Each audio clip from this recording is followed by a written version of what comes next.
Alcoholics Anonymous, your similar interest is to want to stay sober and help other people get sober. Do you really That's not do you always really think that everyone's that's true? interest. Yeah, right. That's what it should be, but that's not what it is all the time. Okay, the line is principles before personalities, and I've always said it's personalities before principles, and that's the Yeah, way it because is. you could get a personality that can really fuck up a meeting. Yes, I mean, they could fuck up a lot of people. I agree. I've seen a couple of, but they were the kinds that they talk about in the book that are just constitutionally incapable of being honest with themselves. Step one again, Yeah, honesty. Back to honesty. right. So if you are incapable after doing step one of being honest, Hmm. and you're not taking medication because you're a sociopath at that point, are you a sober person? If you If walk you're around honest, and absolutely. you're still sober. Okay, Repeat the let me. question. Okay, repeating the question. Yes. I guess working a good program would be you would your cult as well as my own personal cult. They're still my friends, but Right. they know I think of them as a cult. My little circle. They consider me a quote unquote dry person because I refuse to go to meetings. Your cult would probably describe me as a dry, angry, waiting to drink person. I'm sure. I'm sure I come off that way. It's part of my charm and mystique. Well, when I was little, my mom used to take me to the mall, and to entertain me, she would like have me run up the downward escalator. Yes. And of course, when old people would get at the top of the escalator to come down, I'd have to stop running and go down with them. And I kind of look at recovery the same way. You got to keep running up that down escalator, and if you stop, you're gonna go back to the bottom. I mean, like I said, Well, I I think like the if you're program willing, I because think I if was you're willing to make miserable drastic being. life changes, you can get around that. You can. But I think it revolves around drastic life changes. And I don't, here's what I mean. Step Mhm. one is about honesty. This is who Right, I am, take it or leave it, right, and I don't want to do this. right. Okay, let's simplify it down to its basic term. I think it's quite cute and quite fuzzy that everybody wants to do spiritual consequences and, family. Like, here's the truth. I've been sober a while. The Hmm. physical consequences, the relationship, like all of that stuff, you even learn later on in life. It's not that big a deal, right? It's what it's whether or not that you're okay with it. Hmm. That's the reality. I mean, emotional and physical consequences, relationship consequences, work consequences, family consequences. The one I always find amusing is the spiritual consequence of, yes, I feel abandoned by him. I do. And it's because no, it's not. It's not. It's not. It's not because you drink. Your family doesn't hate you because you drink. They hate you because you're not honest. You're I even people who get the court card nudge, right? At the end of the day, my comment's always the same. It's just because you're not honest. The man didn't put you here. You put yourself here. Right, That that's the honesty part of all this that right, nobody seems to get. So my right. question is, you do a thorough and fearless inventory or whatever cult terminology you want to use and do a Well, that's step another one. month down the road when we do I, step 4. yeah, I get that. Don't worry. So I do a step one. I'm honest. I lay it Right. out. This is who I am. This is Right. how I am. Okay. If I am dishonest after step one, let's say I'm cheating on my wife and I am a sponsor of other people and Hmm. I give out advice or I have an opinion on how others live their life, is that not at its core the most hypocritical thing on the planet? Absolutely. Okay. Just making sure. Yeah, I mean it is. I mean, when I sponsor, I try and I don't. I use the term lead by example, but I grew up in one of those houses. Do as I do, not or do as I say, not as I do. Right. And it's yeah. I mean, it's crazy. I would ask the question that I hate to get religious, but ye have no sin, cast the first stone here. Nobody in the program could ever throw a stone, ever, which begs the question of why does anybody have an opinion about how other people are doing whatever they're doing? Mm-hmm. That's the part that I'm having. If there was like a sales pitch to get me to come back to meetings, my question would be, does everybody, are they all allowed to still have their opinions? That's my question. Or are we keeping them to ourselves? I mean, if it's an open dialogue where everybody has an open format, I'm okay with that. If it's everybody keep it to themselves, it's great. But it's the fact that everybody lives in this bizarre gray area of this is okay, but that's not okay. Well, my sponsor says this is okay and that's okay. And you're not really an alcoholic because you didn't really do it. Like that whole thing. Like I don't think people understand until they do have about 5 years where they can actually examine this whole thing and take one step away from the game of life board, the Monopoly board that is the 12 steps and go, there's a lot going on here. There's a lot going on here with a lot of different people. And I've said this, and maybe I'm crazy, that if you really want to get sober, that a 12-step meeting is probably the worst place to get sober. That's a lot of toxic personalities. And I don't think that they're all there for some people are there for the betterment of you, but that's not the majority. Tell me within your own group. Are they cheering for people or are they looking to put people down and be better than? A few of us are cheering for people. Okay. But it's not the majority. No, the majority are immature drama queens. Right. See, you're just selling me on why I'm not ever going to a meeting again. But that's not why you go to meeting. I mean, I don't know. Why then would I go to a meeting? I have a better understanding of the 12-step than most people. Would you not agree?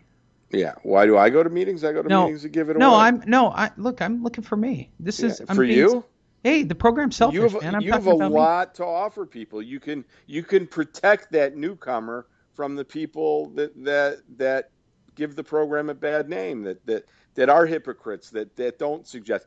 I went into a meeting and a guy tells me, he's like, you have way too much money to get sober. I said, get the fuck away from me. Don't you ever talk. And I heard that he told a sponsee that the kid makes too much money to quit your job. And then the kid's crying in a meeting. 6 months later, he's bankrupt. It's like, well, why'd you quit your job? Well, my sponsor told me to. I'm like, come on, man. Wow, that's fine Arizona logic. Your sponsor talks to shadows. I mean, come on.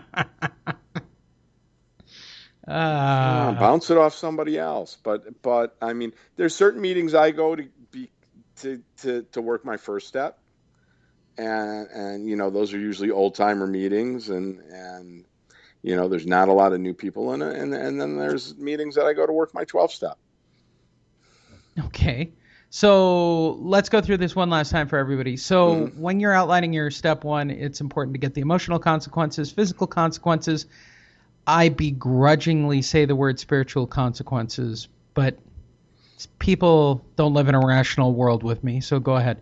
Family, partnership consequences, career and education consequences, and any other consequences, including financial, loss of friend, whatever it is.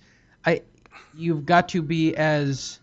What we're outlining is you need to be honest the minute you get and forward. Yes, yeah. I mean, I think a big part of the first step is like I say, why are you here? What don't you like about yourself? What do you want to change? And what are you willing to do to get there?